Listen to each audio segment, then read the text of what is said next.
Over the past few days, there have been a lot of extraordinary amounts of movement and upheaval in our world.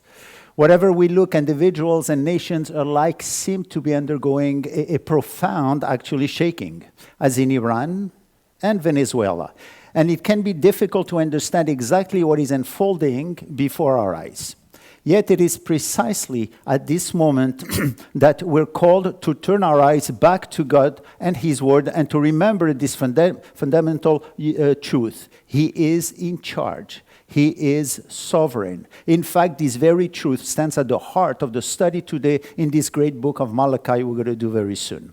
But before we open this book, I would like to share one prophecy that speaks powerfully about the times in which we are living. At the close of the book of Daniel, the prophet is told in Daniel 12, verse 4, "But as for you, Daniel, conceal these words and seal up the book until the end time. Many will go to and fro, and knowledge will increase." When Daniel is told to conceal these words, he is not instructed to hide the book itself, for the scriptures have always been open for all to read. Rather, we are told that the full meaning of end-time prophecies would not be fully understood until the time near their fulfillment, when they would begin to unfold before the eyes of those who read the scriptures.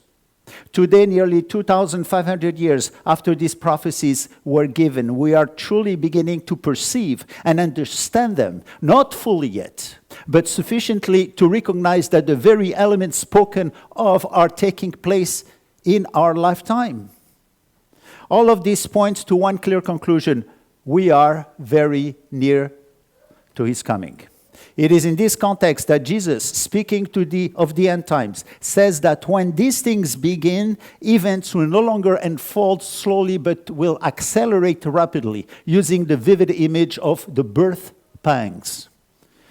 According to Yeshua's own prophecy, what triggered the movement of the end times was the rebirth of the fig tree. That is the reestablishment of the nation of Israel in 1948. He says in Matthew 24, "Now learn this lesson from the fig tree. As soon as its twigs get tender and its leaves come out, you know that summer is near. Even so, when you see all these things, you know that it is near, right at the door."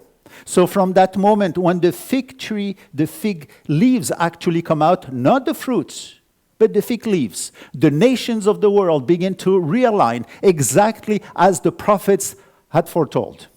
That realignment has not stopped since. It is still in motion, and we are precisely witnessing it today. What is happening in places such as Venezuela and Iran is not actually random. In fact, these two countries have maintained significant ties with one another, as one Venezuelan opposition leader stated, and I want to quote what she said. She says, "Some people talk about an invasion of Venezuela. I respond that Venezuela has already been invaded. We have Russian agents, Iranian agents, and terrorist groups such as Hezbollah and Hamas operating freely in the country. The disruption and potential fall of the Venezuelan government are not only a regional issue, they are sending shock waves far beyond Latin America and having repercussions that reach into the Middle East.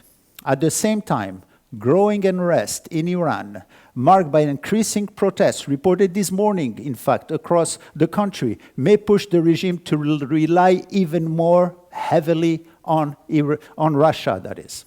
This trend aligns with end-time prophecies that portray Iran and Russia forming a close alliance, one that ultimately stands against the West, and especially against Israel. What about Greenland?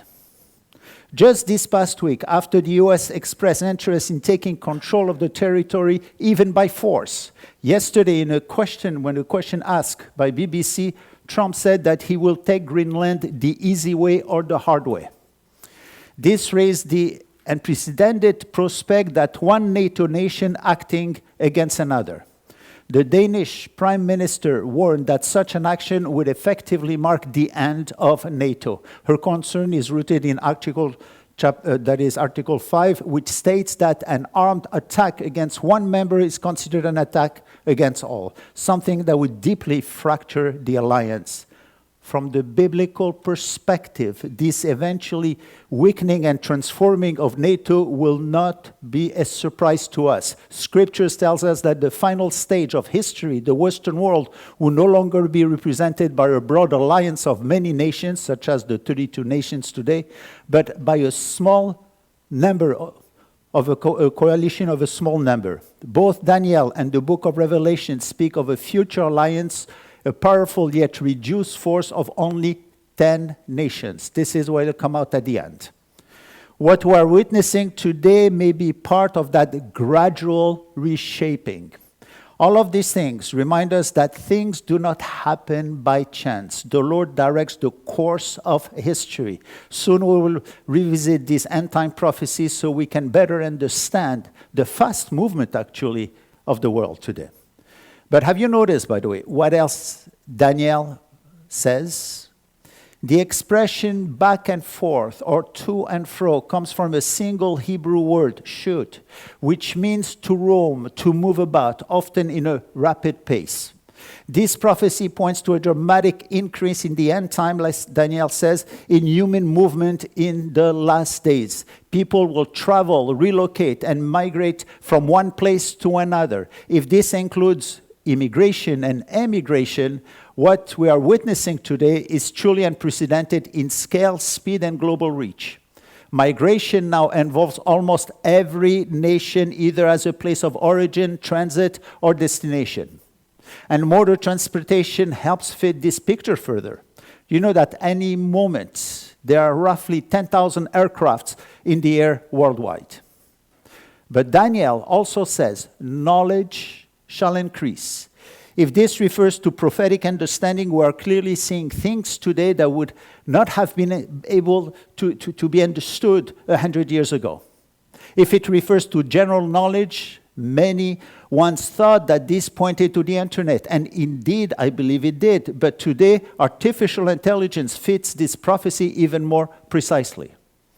In a short span of time, we moved from the internet to a vast library to actually the information to AI, that is.